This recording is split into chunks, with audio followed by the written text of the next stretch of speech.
se balader avec son chien sur les hauteurs d'Ornans, à quelques kilomètres de Besançon. C'est l'un des plaisirs du sénateur Jean-François Longeot quand il rentre chez lui le week-end. Bella, viens mon tété, viens. Il y a 30 ans, il a élu domicile ici un peu par hasard. Oui, je suis arrivé en mars 1981, ici pour être le comptable, et puis de la mairie d'Ornans, et je pensais rester quelques années. Et en fait, en 1983, j'ai connu mon épouse, qui est une Ornanaise, elle. Allez, viens mon chien, viens, Bella. Il tombe aussi amoureux de la commune, dont il devient maire jusqu'à son élection au Sénat.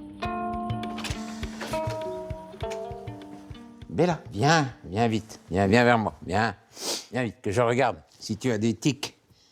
Après chaque promenade, il passe sa chienne au peigne fin.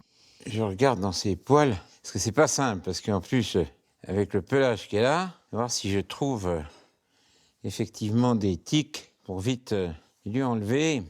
Mais quoi qu'en cette période, elle en a moins. Et de temps en temps, on la brosse un peu aussi. Mais ça, elle n'aime pas bien. Une surveillance quotidienne pour la protéger des maladies transmises par les tiques, dont la maladie de Lyme. Mais ce n'est pas tout, elle prend aussi un médicament. Oui, alors voilà ce qu'on donne aux chiens. Les chiens sont protégés, effectivement, les chiens sont protégés, mais les humains ne sont pas protégés. Donc il est temps qu'on se lance sur ce sujet, qu'on fasse un certain nombre de recherches pour essayer de trouver quelque chose qui permette à l'être humain d'avoir de la prévention pour éviter effectivement de se retrouver avec cette maladie qui est une maladie terrible pour celles et ceux qui malheureusement en sont victimes. La détresse des victimes, Jean-François Longeot la connaît bien. Et mon fils. Il a vu souffrir l'un de ses amis de la maladie de Lyme. Il lui a promis d'améliorer sa prise en charge. C'était un adjoint, qui était adjoint à la culture, quand je travaillais à la mairie d'Ornans, qui a été victime d'une piqûre de tique. C'était quelqu'un qui souffrait beaucoup de cette maladie et m'avait dit « Jean-François, je voudrais que tu t'occupes de ça ». Je ne connaissais pas les conséquences de ces piqûres. Et c'est comme ça que, effectivement, j'ai été sensibilisé sur ce sujet. Sa région, la Franche-Comté, est l'une des plus touchées par la maladie de Lyme. Pas de chiffres officiels, mais des médecins volontaires remontent les informations sur la maladie et permettent à Didier Rollet, expert à l'Agence régionale de santé, de suivre son évolution. Là, je suis connecté sur la page qui correspond donc à la maladie de Lyme et qui nous permet d'avoir un visuel, alors soit graphique, soit en chiffres. Ici, donc, du taux d'incidence. En Franche-Comté, on est à 106 pour 100 000 habitants et au national, on est à 53, donc le double. Un taux d'incidence 2 fois supérieur à la moyenne française, car selon Didier Rollet, les tiques aiment particulièrement l'environnement de la région. Les tiques étant bien présents dans l'est de l'Europe, on peut peut-être expliquer que depuis plus longtemps ils sont là. Ils ont peut-être une végétation qui leur convient davantage. Les tiques aiment quand même les milieux chauds, humides. En Franche-Comté, on a quand même de belles forêts, de belles étendues sauvages de nature. Finalement, quand est-ce que les personnes sont exposées? C'est lors de leurs activités en nature. Il est vrai qu'aujourd'hui, on a plus d'activités nature peut-être qu'auparavant. Je pense au vélo tout-terrain, au trail. Peut-être qu'on a une exposition plus importante. À l'Agence régionale de santé, on sait reconnaître avec certitude la maladie de Lyme. Quand une personne est piquée, si une rougeur, appelée érythème migrant, apparaît et grossit, elle doit consulter un médecin qui lui fournira un traitement antibiotique.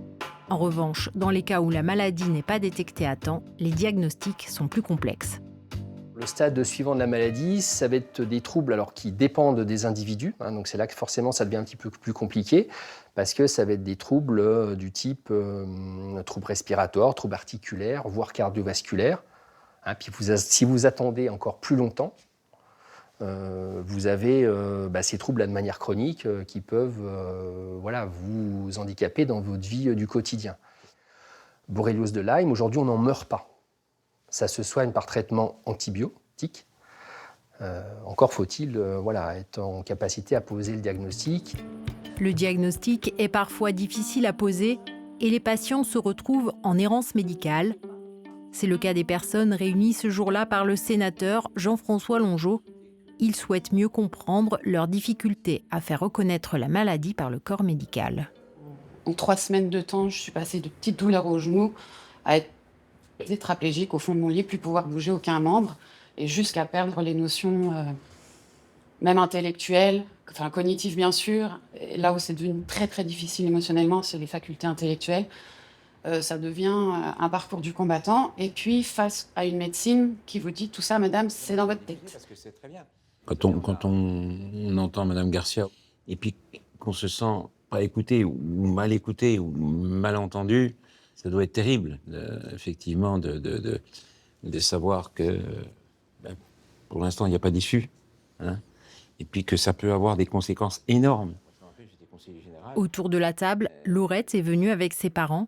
Elle a été hospitalisée en urgence en novembre dernier et a depuis perdu l'usage de certains membres et ressent une grande fatigue, des symptômes de la maladie de Lyme pourtant écartés par les médecins. On a fait des sérologies pour savoir s'il y avait d'autres maladies qui étaient présentes et dont la maladie de Lyme qui est ressortie positive. Et depuis ce temps, on a revu un infectiologue sur Besançon, sur l'hôpital, qui nous a dit que la maladie de Lyme, c'était pas possible que ça soit cette maladie. Donc, a mis son diagnostic certain sur le psychosomatique. Voilà, donc malgré un résultat positif, on vous a dit que C'était vous n'avez pas pas ça. la maladie de Lyme. Non. Voilà, ça c'est un vrai souci. Ce diagnostic est incompréhensible pour elle. Alors moi, au début, je me posais beaucoup de questions parce que je voyais pas un traumatisme dans ma vie ou dans le moment qui aurait pu faire causer ça. Pourquoi ça m'est arrivé d'un seul coup, comme ça. Et on n'a jamais trop compris pourquoi on disait psychosomatique. Psychologiquement, c'est très dur. Alors, c'est dur pour Laurette, c'est dur pour les parents parce qu'on a passé des nuits à ne pas dormir, à ressasser, essayer de trouver des solutions. On se dit, bon, on va essayer vers un autre hôpital, on va aller là. Ça semble tellement irréel que... Pourquoi, dans ce pays qui est capable de faire des miracles d'un point de vue médical, pourquoi on n'est pas capable de dire, d'affirmer que c'est bien la maladie de Lyme et qu'il y a des traitements à mettre en place? C'est des maladies qu'on ne connaissait sans doute pas il y a quelques années, peut-être qu'on ne les connaissait pas. Mais aujourd'hui, ce sont des maladies malheureusement d'actualité et qui vont progresser avec le réchauffement climatique. Et je crois qu'il faut vraiment que la science s'y penche. Les malades, démunis, en errance médicale, ne savent plus quoi faire pour se soigner et se tournent vers l'Allemagne. C'est le cas de Jeanne Salvi. En 2019, son état s'est dégradé en quelques semaines. Elle s'est retrouvée en fauteuil roulant dans un état de grande fatigue avec des douleurs au cœur. En France, les médecins diagnostiquent, comme pour Laurette, des problèmes psychiatriques. Elle décide d'aller se faire soigner outre-Rhin. J'ai été hospitalisée là-bas 5 semaines et vraiment ça s'est très bien passé parce qu'ils connaissaient tous les symptômes, ils savaient exactement comment traiter tout ce qui se passait.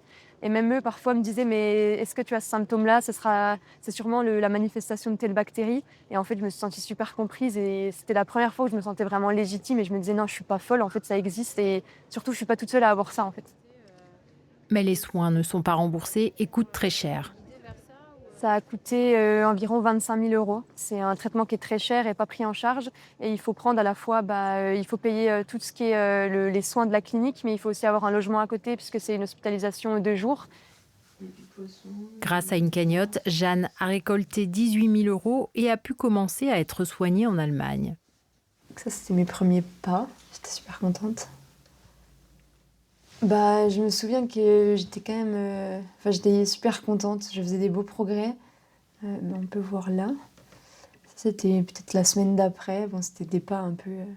C'était pas très sûr de moi, mais j'étais vraiment contente. Et puis je me disais que ça allait enfin dans le bon sens, surtout. En plus des séances de kiné, Jeanne reçoit surtout un traitement antibiotique pendant 5 semaines. J'avais en général 2 antibiotiques en perfusion, un antibiotique par voie orale, et puis j'avais des vitamines en perfusion et des choses pour détoxifier le corps. Et après, ils faisaient de la luminothérapie, donc c'était ils me mettaient en fait sous une lumière qui est censée un peu régénérer le corps avec de l'oxygène pour que le corps se remette plus vite et qu'il accepte mieux les traitements. Donc ça a duré pendant 5 semaines. Son état s'améliore, mais elle ne guérit pas entièrement.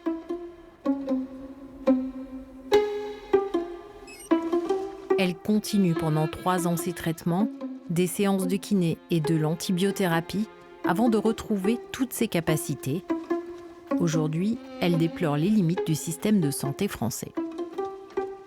En fait, en France, où on est en retard, c'est vraiment sur les analyses. C'est-à-dire qu'elles ne sont pas assez poussées pour savoir vraiment si on a Lyme ou si on n'a pas Lyme. Et ça, c'est compliqué. Et puis, on a des grosses barrières au niveau du traitement. En France, on est limité à 3 semaines d'antibiotiques. Et un médecin qui essaierait de mettre plus de 3 semaines pourrait se faire attraper par l'ordre des médecins par la suite. Donc, les médecins n'osent pas le faire. Et en fait, ce qui est dur, c'est que ça nous retombe dessus, nous, les malades, quoi. C'est dur de savoir réellement si quelqu'un a Lyme ou pas Lyme tant qu'on n'a pas fait des tests à l'étranger et qu'on est sûr. Et donc, ça pourrait être aussi une case fourre-tout un peu. Il a Lyme, mais voilà, il fait encore semblant, quoi. Au CHU de Besançon, les infectiologues alertent sur les pratiques de soins à l'étranger. Une prise de sang positive ne veut pas forcément dire que le patient est atteint de la maladie. C'est un ensemble de critères qui vont déterminer si une personne a la maladie de Lyme ou non. Une sérologie positive sans notion d'exposition ou si exposition mais sans tableau clinique qui va avec, ne veut pas dire maladie de Lyme. Ça veut dire simplement qu'on a été en contact à un moment donné avec cette bactérie. Et les patients courent un risque pour leur santé avec un excès d'antibiotiques. Il faut faire gaffe aussi à des prescriptions antibiotiques prolongées, répétées, qui malheureusement ne se justifient pas et qui peuvent, au contraire, en plus avec les problématiques d'antibiorésistance, ça peut être péjoratif. De son côté, le sénateur Jean-François Longeot espère que la recherche scientifique va permettre d'améliorer la prise en charge des malades. Il compte organiser des tables rondes avec des spécialistes et déposer une proposition de résolution au Sénat. C'est déjà de faire un constat de ce que l'on sait aujourd'hui, un constat à la fois climatique, mais aussi un constat qui sera un constat dans le domaine de la santé, et puis après faire des propositions pour essayer de trouver des issues à cette problématique qui est liée à la maladie de Lyme.